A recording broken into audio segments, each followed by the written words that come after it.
ছুটির দিনে বরিশালের বাজারে বেড়েছে মুরগির মাংসের দাম। সপ্তাহ ব্যবধানে প্রতি কেজি মুরগির দাম বেড়েছে 20 থেকে 30 টাকা। বেড়েছে ইলিশ সহ অন্যান্য মাছের দামও। বিস্তারিত জানাতে বরিশাল পোর্ট রোড বাজার থেকে যুক্ত হয়েছেন সহকর্মী অমিত হাসান।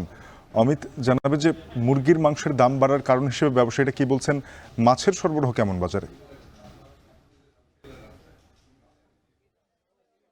শাফিন, বরিশালে সপ্তাহ ব্যবধানে যদি ইলিশ মাছের কথা বলি তাহলে খুচরা বাজারে 50 থেকে 200 টাকা পর্যন্ত প্রতি কেজিতে বেড়েছে। এছাড়া চাষের যে মাছগুলো রয়েছে সেগুলোতেও কিন্তু 15-20 টাকা গত সপ্তাহের তুলনায় বেড়েছে এবং আজকে ছুটির দিনে বাজারে ক্রেতার সমাগম বেশ ভালো রয়েছে, তবে দাম কিছুটা চড়া থাকায় তারা কিছুটা বিপাকে পড়ছেন। এবং মুরগির মাংসের কথা যদি বলি, মুরগির মাংস গত সপ্তাহের তুলনায় দেখা যাচ্ছে 20 থেকে 30 টাকা পর্যন্ত বেড়েছে। বিশেষ করে ব্রয়লার মুরগি যেটি রয়েছে সেটির দাম কিন্তু গত সপ্তাহে 170 টাকা বিক্রি হলেও আজকে 195 থেকে 200 টাকায় বিক্রি হচ্ছে। এবং মাছের কথা যদি আবার একটু বলি তাহলে কোরাল মাছ 600 থেকে 750 টাকা বড় আকারের সেটি বিক্রি হচ্ছে। এছাড়া রুই 300 থেকে 400, কাতল 250 থেকে 450। এছাড়া তেলাপিয়া যেটি রয়েছে 150 থেকে 250 টাকা, পাঙাশ মাছ 130 থেকে 160 টাকা পাইকারি বাজারে বিক্রি হচ্ছে। এছাড়া পাবদা মাছ 280 থেকে 300 টাকা বিক্রি হচ্ছে। চিংড়ি ছোট আকারে যেটি রয়েছে 300 থেকে 500 টাকা এবং বড় আকারেরটা 600 থেকে প্রায় 800 টাকা পর্যন্ত বিক্রি হচ্ছে। এবং ইলিশ মাছের দর যদি বলি, 500 গ্রাম ওজনের যে ইলিশ সেগুলো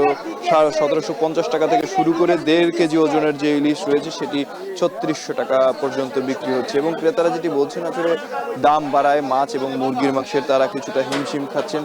সরকারের প্রতি আহ্বান করেছেন কিংবা দাবি করেছেন খুব দ্রুত সময়ের মধ্যে বাজার মনিটরিং এর মাধ্যমে যদি বাজারটি নিয়ন্ত্রণ করা যায় সেক্ষেত্রে তাদের কেনাকাটা করতে সুবিধা হবে। তবে মুরগির ব্যবসায়ীরা যেটা বলছে যে এই মুরগির দাম বাড়ার পেছনে আসলে বর্তমানে এই ডিসেম্বর মাস জুড়ে কিন্তু পিকনিকের একটি মৌসুম থাকে, সবাই পিকনিকে যায়, সেক্ষেত্রে মুরগির বেশ চাহিদা থাকে। সেই চাহিদার কারণে কিন্তু মুরগির বেশি দরকার, কিন্তু সেই পরিমাণ সরবরাহ আসলে তারা দিতে পারছে না, যার কারণে কিন্তু দামটি বৃদ্ধি পেয়েছে বলে জানিয়েছেন মুরগি যারা ব্যবসায়ী রয়েছেন। তারা যারা মাছ ব্যবসায়ী রয়েছেন তারা বলছেন যে মাছের সরবরাহ কম থাকার কারণে দাম কিছুটা বেড়েছে, তবে সরবরাহ স্বাভাবিক হয়ে গেলে মাছের দামটি আবারও নিয়ন্ত্রণে চলে আসবে। বরিশালের মাছ বাজার থেকে এই ছিল আমার কাছে সর্বশেষ। শাফিন, বরিশাল থেকে মাছ মাংসের দাম নিয়ে জানাচ্ছিলেন সহকর্মী অমিত হাসান।